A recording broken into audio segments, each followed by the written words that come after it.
A year ago, I welcomed our new Minister of the Department of Mineral Resources, but I also welcomed our then new President. And I said that we too stand ready to help conquer poverty and unemployment. Together, we as a united industry and government threw out that charter, that bad charter, that was aimed at destroying our industry and collaborated to put in place something that is workable. We trust that we will not have to use the GPS repeatedly to look for the regulatory goalposts. The sector needs regulatory certainty and consistency. To a large extent, the new charter is something we can live with. There are some areas of the charter that are still a bit problematic, and the industry is in engagements with the ministry to sort out the remaining aspects of the charter. When one speaks of economic transformation, one does not have to look very far to find the many failures. Well-intentioned or not, failed transformation hurts the people who depend most on the successful transformation. You better do very little, but certainly, than do bad transformation. Our employees and community, most successful employees and communities, I would venture to say that failed transformation is worse than slow transformation, as again most recently evidenced in a bad state of ESCOM and many of state-owned entities.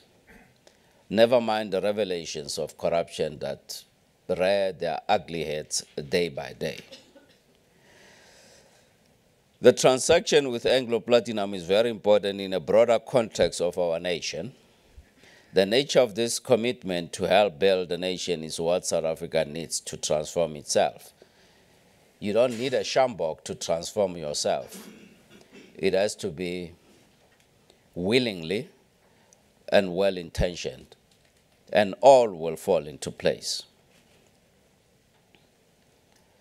Coming to the very difficult topic, and no one can claim to be an expert in this regard.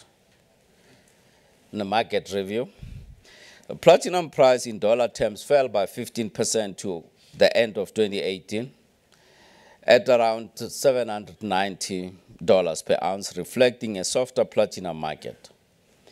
In rand terms, however, prices held up relatively well, losing only 1% and finishing the year at 11,372 rands, aided by a weaker rand-dollar exchange rate. Increased platinum requirements for industrial applications helped to offset half of the combined loss of jewelry and automotive demand in 2018. On the other hand, a strong demand in heavy diesel vehicles is helping to offset the muted diesel autocatalysis demand. We are encouraged by the launch last week of Air Index, supported by credible organizations and credible personalities. We are optimistic that Air will bring assurances to the car owners and OEMs that retrofitted Euro 5 cars are compliant with the emission standards, particularly in Germany. That should bring hope and therefore a little bit more loading into the old Euro 5 cars as well as the newer cars. But also certainty in regard to the fact that I can trade in my car for a new one because it's tradable, there is value in my car. The deep variance between platinum and palladium prices, the deep palladium deficit, which is not likely to abate soon, and the good characteristics of platinum make it difficult to understand why a switch to platinum from palladium will not take place if it is not already quietly happening. That can only bode well for the platinum long term.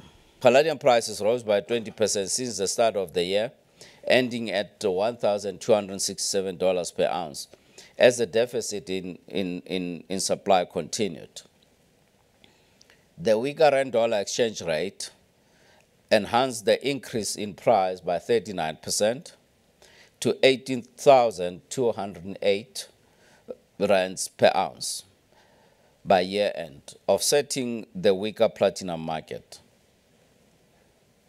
Rhodium prices increased by 43% during 2018, ending the year at $2,460 per ounce, while the rand-denominated prices rose by 66% to 35,378 rands per ounce.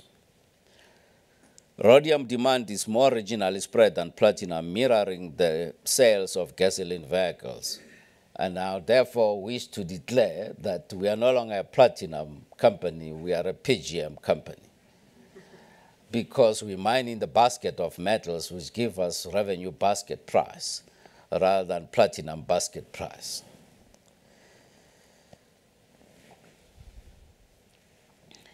Another challenging year is expected for platinum in 2019, as total supply is forecast to increase by 1.7% to 8.1 million ounces in 2019.